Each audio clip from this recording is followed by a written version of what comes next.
നമസ്കാരം. ഇന്ത്യൻ ജനാധിപത്യം കശാപ്പ് ചെയ്യപ്പെടുന്നുണ്ടോ എന്നുള്ളതാണ് നമ്മൾ ആലോചിക്കേണ്ടിയിരിക്കുന്നത്. കാര്യം മറ്റൊന്നുമല്ല, നമ്മളെല്ലാവരും വളരെ സന്തോഷവാന്മാരെ ആഘോഷിക്കുന്ന ഒന്നാണ് നമ്മുടെ ഇന്ത്യൻ സ്വാതന്ത്ര്യദിനം. വളരെ ത്യാഗപൂർണമായ ഒരു പല ഘട്ടങ്ങളിലൂടെ കടന്നു പോയതിനു ശേഷമാണ് ഏകദേശം 2 നൂറ്റാണ്ട് കാലം നീണ്ടു നിന്നിരുന്ന ഒരു ബ്രിട്ടീഷ് തേർവാഴ്ചയ്ക്ക് അവസാനമുണ്ടാക്കിക്കൊണ്ട് നമ്മളങ്ങനെ സ്വാതന്ത്ര്യത്തിലേക്ക് എത്തുന്നത്. നിരവധി മഹാരഥന്മാരായ നമ്മുടെ സ്വാതന്ത്ര്യ സമര സേനാനികളുടെ നിസ്സീമമായ പ്രവർത്തനങ്ങളുടെയും അവരുടെ അർപ്പണ മനോഭാവത്തിൻ്റെയും ജീവത്യാഗങ്ങളുടെയും ഒരു വലിയ ചരിത്രം അതിൻ്റെ പിന്നിലുണ്ട്. ഇത് തുടക്കത്തിൽ തന്നെ ഒരു കാര്യം പറഞ്ഞു പോകാതെ പറ്റില്ല. കഴിഞ്ഞ ദിവസം ഒരു പ്രധാനപ്പെട്ട ചാനൽ ഒരു പോസ്റ്റർ പുറത്തിറക്കിയിരുന്നു. നമുക്കറിയാം, മഹാത്മാഗാന്ധി ഇന്ത്യൻ സ്വാതന്ത്ര്യത്തിന് വേണ്ടി വഹിച്ച പങ്കിനെക്കുറിച്ച് നമ്മൾ കുട്ടിക്കാലം മുതൽ തന്നെ, അല്ലെങ്കിൽ നമ്മൾക്ക് ചരിത്രമുണ്ടായ കാലം മുതൽ തന്നെ നമ്മൾ പറഞ്ഞു കേൾക്കുകയും അറിയുകയും ചെയ്യുന്ന ഒരാളാണ്. ഒരുപക്ഷെ മഹാത്മാഗാന്ധിയെ നമ്മുടെ വീട്ടിൽ ഒരാളെ എന്ന പോലെ, വീട്ടിലെ ഒരു കാർന്നവർ എന്ന പോലെ ആരാധിക്കുന്ന അല്ലെങ്കിൽ കണക്കാക്കപ്പെടുന്ന ആൾക്കാരാണ് നമ്മൾ ഇന്ത്യക്കാരെല്ലാവരും തന്നെ. അദ്ദേഹത്തിൻ്റെ ചിത്രം കഴിഞ്ഞുപോയ ഒരു ദിവസം ഇറക്കിയ ഒരു പോസ്റ്ററിൽ പോലും ഒരു ലെൻസ് വെച്ച് നോക്കിയാൽ പോലും കാണാത്ത അത്രയും ചെറുതായി കൊടുക്കാൻ മാത്രം ധൈര്യം ആ ചാനലിനുണ്ടായി എന്നുള്ളതാണ്. വീർ സവർക്കറിനെ പോലുള്ള ആൾക്കാരെ പലപ്പോഴും അതിനകത്ത് ഹൈലൈറ്റ് ചെയ്യുമ്പോൾ അവരെല്ലാം കളർഫുള്ളായി കാണിക്കുകയും അതോടൊപ്പം ഇപ്പുറത്തോട്ട് മാറി നമ്മൾ നോക്കുമ്പോൾ ഈ പറയുന്ന നമ്മുടെ മഹാത്മജിയുടെ ചിത്രം ഏറ്റവും ചെറുതായി വളരെ ചെറിയ ഒന്നാക്കി മാറ്റി അവിടെ അച്ചടിച്ചു വെക്കുകയും ചെയ്യുന്നു. ഒരുപക്ഷെ എന്തുകൊണ്ടിങ്ങനെ സംഭവിച്ചു എന്നുള്ളതിനെക്കുറിച്ച് നമുക്ക് വ്യക്തമായി അറിയില്ല. ഒരുപക്ഷെ അവരുടെ രാഷ്ട്രീയത്തിൻ്റെ ഒരു ഭാഗമായിരിക്കാം. അവരെ സംബന്ധിച്ചിടത്തോളം ഈ രാഷ്ട്രീയം തന്നെയാണ് അവർ കൊണ്ടു നടക്കുന്നത്. ആ രാഷ്ട്രീയത്തിൻ്റെ ഭാഗമായിട്ടായിരിക്കാം ഗാന്ധിജിയെ അവിടെ കൊണ്ട് വെക്കാഞ്ഞ്. പക്ഷെ അവരുടെ രാഷ്ട്രീയം പരിഗണിക്കുമ്പോൾ എന്തായിരുന്നാലും ഒരു കാര്യത്തിൽ അത്ഭുതവും അവരോട് ബഹുമാനവുമുണ്ട്. കാര്യം നാഥുറാം വിനായക് ഗോഡ്സെ എന്ന ഗാന്ധി ഘാതകന്റെ ഫോട്ടോ അവർ വെച്ചില്ലല്ലോ എന്നോർത്ത് നമുക്ക് തൽക്കാലം ആശ്വസിക്കാൻ കഴിയും. നമുക്കറിയാം, ഏറ്റവും അധികം തവണ ചെങ്കോട്ടയിൽ ദേശീയ പതാക ഉയർത്തുന്ന പ്രധാനമന്ത്രി എന്നുള്ള ഒരു ഖ്യാതി, പ്രസക്തി അല്ലെങ്കിൽ റെക്കോർഡ് എന്നൊക്കെ പറയുന്ന പോലെ തലത്തിലേക്ക് നമ്മുടെ പ്രധാനമന്ത്രി നരേന്ദ്രമോദി എത്തിച്ചേരുകയും ചെയ്തു. പക്ഷേ അദ്ദേഹത്തിൻ്റെ അവിടെ ജനങ്ങളെ അഭിസംബോധന ചെയ്തു നടത്തിയ പ്രസംഗത്തിൽ മതം കടന്നു വന്നതിനെക്കുറിച്ച് കഴിഞ്ഞ ദിവസം പറയുകയും ചെയ്തിരുന്നു. അവിടെ ഈ പറയുന്ന ജനകീയ വിഷയങ്ങൾ സംസാരിക്കുന്നതിനപ്പുറം അദ്ദേഹം യൂണിഫോം സിവിൽ കോഡിനെ കുറിച്ച് സംസാരിച്ചു എന്നുള്ളതാണ് അവിടെ നമ്മൾ ശ്രദ്ധിക്കേണ്ട മറ്റൊരു കാര്യം. അതവിടെ നിൽക്കട്ടെ. ഇവിടെ രാജ്നാഥ് സിംഗിൻ്റെ നേതൃത്വത്തിലാണ്, അല്ലെങ്കിൽ കേന്ദ്ര പ്രതിരോധ മന്ത്രാലയത്തിൻ്റെ നേതൃത്വത്തിലാണ് പലപ്പോഴും അവിടെ എല്ലാ അറേഞ്ച്മെൻറ്റ്സും ചെയ്യുന്നത്. അതായത് സീറ്റ് എവിടെ വേണം, ആർക്കൊക്കെ എവിടെയൊക്കെ സീറ്റ് കൊടുക്കണം, ആരെവിടെ ഇരിക്കണം, അതോടൊപ്പം തന്നെ ഇതിൻ്റെ പലതരത്തിലുള്ള റിഹേഴ്സൽ അതുപോലുള്ള കാര്യങ്ങളെല്ലാം കഴിഞ്ഞതിന് ശേഷം മാത്രമായിരിക്കും ഇങ്ങനെ.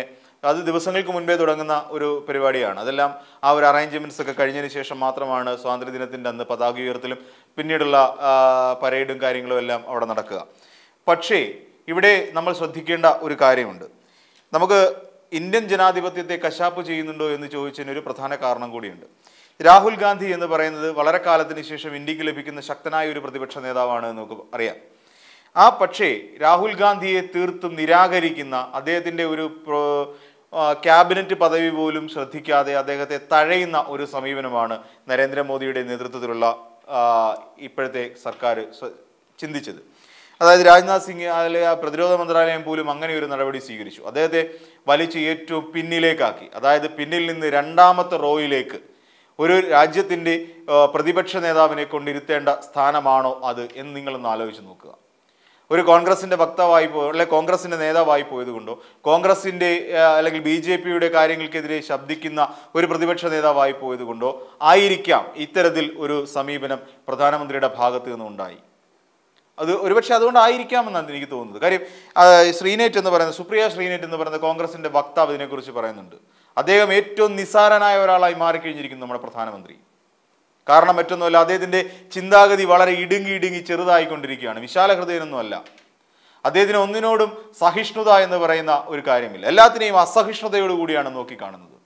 നമുക്കറിയാം, അദ്ദേഹം കഴിഞ്ഞ തവണ ഇരിക്കുന്ന സമയത്ത് രാഹുൽ ഗാന്ധിയുടെ MP പദവി വരെ കളയുന്ന തരത്തിൽ എവിടെയോ ഒരിടത്ത് വെച്ച് പ്രസംഗിച്ചപ്പോൾ മോദി എന്ന് പറയുന്ന സമുദായ നാമത്തെ വലിച്ചു കീറിയെന്നോ അല്ലെങ്കിൽ അതിനെ ദുഷ്പേരുണ്ടാക്കുന്ന രീതി പരാമർശം നടത്തി എന്നും പറഞ്ഞുകൊണ്ട് ഈ രാഹുൽ ഗാന്ധിയുടെ MP സ്ഥാനം പോലും നഷ്ടപ്പെടുത്തുന്ന തരത്തിൽ കോടതി വിധി സമ്പാദിച്ചു. അങ്ങനെ സകലതിനെയും സ്വന്തം വരുതിയിൽ നിർത്തിക്കൊണ്ട് പ്രവർത്തിക്കുകയാണ് പ്രധാനമന്ത്രി എന്ന് നമുക്ക് കാണാം. ഈ സാഹചര്യത്തിൽ ഇപ്പോൾ ചെയ്ത് തീർത്തും നിരാകരിക്കപ്പെടേണ്ടതാണ്, ന്യായമല്ലാത്തൊരു കാര്യമാണ്. അതിനൊക്കെ എത്രയോ മഹത്തരമാണ് നിങ്ങളുടെയൊക്കെ മുമ്പുണ്ടായിരുന്ന പ്രധാനമന്ത്രി ശ്രീ അടൽ ബിഹാരി വാജ്പേയി. അന്നത്തെ പ്രതിപക്ഷ നേതാവ് സോണിയാഗാന്ധിയെ മുൻനിരയിൽ തന്നെയാണ് ഇരുത്തിയത്. അതാണ് ജനാധിപത്യത്തിൻ്റെ യഥാർത്ഥ ഗുണമെന്ന് വെച്ചാൽ. ജനാധിപത്യത്തിനൊരു ഗുണമുണ്ട്. ജനങ്ങൾ തിരഞ്ഞെടുക്കപ്പെടുന്ന പ്രതിനിധികളാണ് വരുന്നത്. ഒരു സിസ്റ്റമുണ്ട്. ആ സിസ്റ്റത്തിൽ നിന്ന് വ്യതിചലിച്ചുകൊണ്ട് പ്രതിപക്ഷ നേതാവായി പോയതുകൊണ്ടും തങ്ങൾക്കെതിരെ ശക്തമായി ശബ്ദമുയർത്തിയതുകൊണ്ടും ഒരു കോൺഗ്രസിന്റെ നേതാവായി പോയതുകൊണ്ടും അദ്ദേഹത്തെ രാഹുൽ ഗാന്ധിയെ പിടിച്ച് പിൻനിരയിൽ കൊണ്ടിരുത്തി. അതിന് പറഞ്ഞ വാദം ഭയങ്കര രസകരമാണ്. ഇവിടുന്ന് ഒളിമ്പ്യന്മാരെ മുന്നിലിരുത്തേണ്ടി വന്നു, അതുകൊണ്ടാണ് ഞങ്ങൾ ഇങ്ങനെ ചെയ്തതെന്ന്. നമുക്ക് നോക്കിയാൽ കാണാം. ജസ്റ്റിസ് DY ചന്ദ്രചൂഡ് ഉണ്ടായിരുന്നു, ജയശങ്കർ ഉണ്ടായിരുന്നു, അമിത്ഷാ ഉണ്ടായിരുന്നു, നിർമ്മലാ സീതാരാമൻ ഉണ്ടായിരുന്നു മുൻനിരയിൽ. അവർക്കിടയിൽ ഒരു സീറ്റ് പ്രതിപക്ഷ നേതാവിന് വേണ്ടി മാറ്റിവെക്കാൻ രാജ്നാഥ് സിംഗ് എന്തുകൊണ്ട് ശ്രമിച്ചില്ല? നമ്മുടെ പ്രതിരോധ മന്ത്രാലയം എന്തുകൊണ്ട് അതിന് വേണ്ട നടപടി സ്വീകരിച്ചില്ല? തെറ്റായ സമീപനമാണിത്, തീർത്തും തെറ്റായ സമീപനം.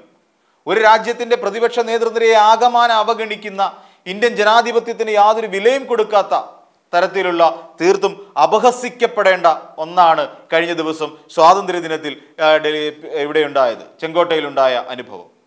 പക്ഷെ അദ്ദേഹം അതിലൊന്നും കൂസിയില്ല, അതിനെക്കുറിച്ച് പ്രതികരിച്ചിരുന്നില്ല. എന്താ എല്ലാ എംപിമാരും, കോൺഗ്രസ് എംപിമാരും ഇതിനെ അപലപിച്ചുകൊണ്ട് രംഗത്തെത്തി. അതിലൊരാളാണ് ഞാൻ പറഞ്ഞ കോൺഗ്രസിന്റെ ഔദ്യോഗിക വക്താവ് ശ്രീനേറ്റ് എന്ന് പറയുന്ന യുവതി. ഇതിനെ ശക്തിയുക്തം ഇന്ത്യയിലെ എല്ലാ ജനങ്ങളും എതിർക്കേണ്ടതാണ്. സോണിയാഗാന്ധിക്ക് ഇരിപ്പിടം കൊടുക്കാനുള്ള വിശാല മനസ്കത AB വാജ്പേയിക്ക് ഉണ്ടായിരുന്നു. അതിനുശേഷം പിന്നെ വലിയ ഇവിടെ ഒരു പ്രതിപക്ഷം എന്നുള്ള നിലയിൽ പ്രമുഖരായ രാഷ്ട്രീയ പാർട്ടികളൊന്നും വരാഞ്ഞത് കൊണ്ടായിരിക്കാം ആ ശീലത്തിൽ നിന്ന് BJP വിട്ടുമാറിയത് എന്ന് തോന്നുന്നു. തന്നെയുമല്ല, അന്ന് BJPയും അടൽ ബിഹാരി വാജ്പേയിയും അതോടൊപ്പം LK അദ്വാനിയും എല്ലാം നയിച്ചുകൊണ്ടിരുന്ന സമയത്ത് BJPക്ക് ഒരു പ്രതിപക്ഷ ബഹുമാനം എന്ന് പറയുന്ന ഒരു കാര്യം ഉണ്ടായിരുന്നു. പ്രതിപക്ഷത്തെ ബഹുമാനിക്കണം. ആ ബഹുമാനം ഇന്നില്ല. എല്ലാത്തിനെയും കേവല രാഷ്ട്രീയത്തിന്റെ കണ്ണോടുകൂടി, എല്ലാത്തിനെയും വർഗീയതയുടെ കണ്ണോടുകൂടി മാത്രം നോക്കിക്കാണുകയാണ് ഇപ്പോൾ BJP ചെയ്തുകൊണ്ടിരിക്കുന്നത്. അല്ലെങ്കിൽ നരേന്ദ്രമോദിയും അമിത്ഷായും അടക്കമുള്ള നമ്മുടെ കേന്ദ്രമന്ത്രിമാർ ചെയ്തുകൊണ്ടിരിക്കുന്നത്. അതിൻ്റെ ഉത്തമ ഉദാഹരണമാണ് രാഹുൽ ഗാന്ധിയോട് കാട്ടിയ ഈ തിരസ്കാരം. അതിനുശേഷം മനു ഭാക്കർ അടക്കമുള്ള സരബ്ജോത് സിംഗിനെയും ഹർമൻപ്രീതിനെയും PR ശ്രീജേഷിനെയും എല്ലാം മുൻനിരയിൽ കൊണ്ടിരുത്തി. അവർ ആ സീറ്റുകൾ അർഹിക്കുന്നുണ്ട്, സത്യം തന്നെ. ഇവരെല്ലാവരും ഈ പറയുന്ന നമ്മുടെ ഇന്ത്യക്ക് വേണ്ടി മെഡൽ നേടിച്ച് അതിശക്തമായി അവിടെ പോയി കിടന്ന് പോരടിച്ച് തിരിച്ചു വന്ന അവരെ നമ്മൾ ബഹുമാനിക്കണം. അത് രാജ്യത്തിലെ ഓരോ വ്യക്തികളുടെയും ഓരോ പൗരന്റെയും കടമയാണ്, ധർമ്മമാണ്. അതൊക്കെ ശരി തന്നെയാണ്. പക്ഷേ രാഷ്ട്രീയത്തിൽ, ഇന്ത്യൻ രാഷ്ട്രീയത്തിൽ എന്ന് മാത്രമല്ല, ഇന്ത്യൻ ജനാധിപത്യത്തിൽ പ്രതിപക്ഷത്തിന് അനുവദിച്ചു കൊടുക്കുന്ന ചില സ്വാതന്ത്ര്യങ്ങളുണ്ട്, അവരുടെ ചില അവകാശങ്ങളുണ്ട്. അത്തരം അവകാശങ്ങൾക്ക് മേൽ, ഇന്ത്യൻ ജനാധിപത്യത്തിന് മേൽ കത്തിവെക്കുന്ന സമീപനമായി പോയത്. ഇവരെ ഇപ്പം സത്യം പറഞ്ഞ ഈ ഒളിമ്പ്യന്മാരെ ഇപ്പോഴല്ല നിങ്ങൾ ആദരിക്കേണ്ടിയിരുന്നത്. ഒരു വർഷത്തിന് മുമ്പ് ജന്തർ മന്ദറിലായിരുന്നു അവരെ ശരിക്കും ആദരിക്കേണ്ടത്. അവരോട് അല്പമെങ്കിലും കനിവും ദയവും, അവരോട് ഒരു അഭിമാനം, അവരെ ഓർത്തുള്ള അഭിമാനവും നിങ്ങളുടെയൊക്കെ നെഞ്ചിലുണ്ടായിരുന്നെങ്കിൽ അന്നായിരുന്നു പ്രതികരിക്കേണ്ടത്.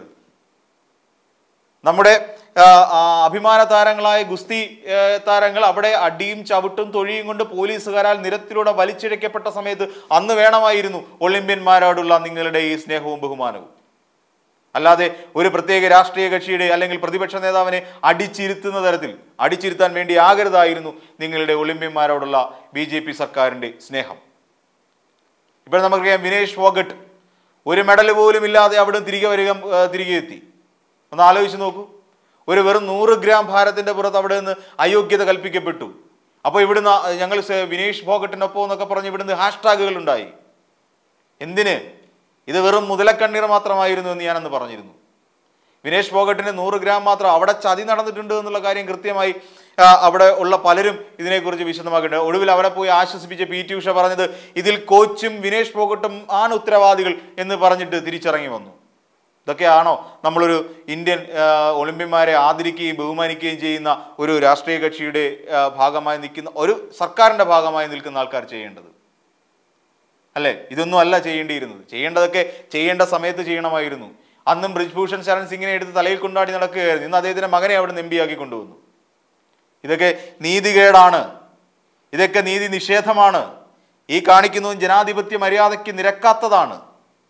അതാണ് നമ്മളിപ്പോൾ ഈ ചെങ്കോട്ടയിൽ നമ്മൾ കണ്ടത്.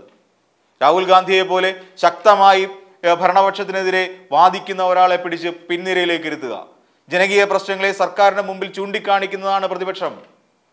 ആ ചൂണ്ടിക്കാണിക്കുന്നതിൽ പ്രതിപക്ഷത്തിന് ഇന്ത്യൻ ഭരണഘടനയിൽ പ്രത്യേകമായ സ്ഥാനമുണ്ട്. അവർക്ക് പ്രവർത്തിക്കാനുണ്ട്, സർക്കാരും പ്രതിപക്ഷവും അല്ലെങ്കിൽ ഭരണകക്ഷിയും പ്രതിപക്ഷവും ചേരുന്നതാണ് യഥാർത്ഥത്തിൽ ഒരു സർക്കാർ എന്ന് പറയുന്നത്. എന്നാൽ അതിനൊന്നും അത്തരത്തിലുള്ള ചിന്താഗതികൾ പോലും ഇല്ലാതെ, അദ്ദേഹത്തിന് അർഹിക്കുന്ന സ്ഥാനം നൽകാതെ രാഹുൽ ഗാന്ധിയെ പിടിച്ച് പിന്നിലിരുത്തുന്ന വെറും വൃത്തികെട്ട രാഷ്ട്രീയമാണ്, വെറും വൃത്തികെട്ട വർഗീയതയാണ് നിങ്ങൾ കാട്ടിയത്. അത് എവിടെ വേണേലും പറയാൻ കഴിയും. ഒരു സംശയലേശമെന്നേ പറയാൻ കഴിയും. ഇതിനെ ന്യായീകരിച്ചുകൊണ്ട് പലരും വരുന്നുണ്ട്. അവിടെ ഇരുന്ന് ഉറങ്ങുന്ന ഒരാളാണ്, സഭയിലിരുന്ന് ഉറങ്ങുന്ന ഒരാളെ പിന്നെ പുറയിൽ എവിടെ ഇരുന്നാലും മുന്നിൽ ഇരുന്നാലും ഒരേപോലെ അല്ലേ എന്നൊക്കെ പറഞ്ഞുകൊണ്ട് പലരും ഇതിനെ പ്രതികരിക്കുന്നുണ്ട്. അത്തരം ആരോപണങ്ങളെല്ലാം അല്ലെങ്കിൽ അത്തരത്തിൽ വരുന്ന കമന്റുകളെല്ലാം നിസ്സാരമാണ്. അതിനെയൊന്നും ശ്രദ്ധിക്കേണ്ട ആവശ്യമേ ഇല്ല. അവിടെയൊക്കെയാണ് പ്രധാന പ്രശ്നം.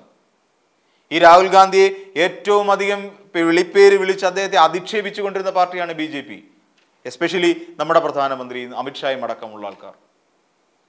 എന്നിട്ടിപ്പോ അദ്ദേഹത്തെ പിന്നിലിരുത്തി സത്യത്തിൽ BJP ഭരിക്കുന്ന നമ്മുടെ കേന്ദ്ര സർക്കാർ അദ്ദേഹത്തെ അപമാനിച്ചിരിക്കുകയാണ്. ഇന്ത്യൻ ജനാധിപത്യത്തെ കശാപ്പ് ചെയ്തിരിക്കുകയാണ് എന്ന് വേണം പറയാൻ.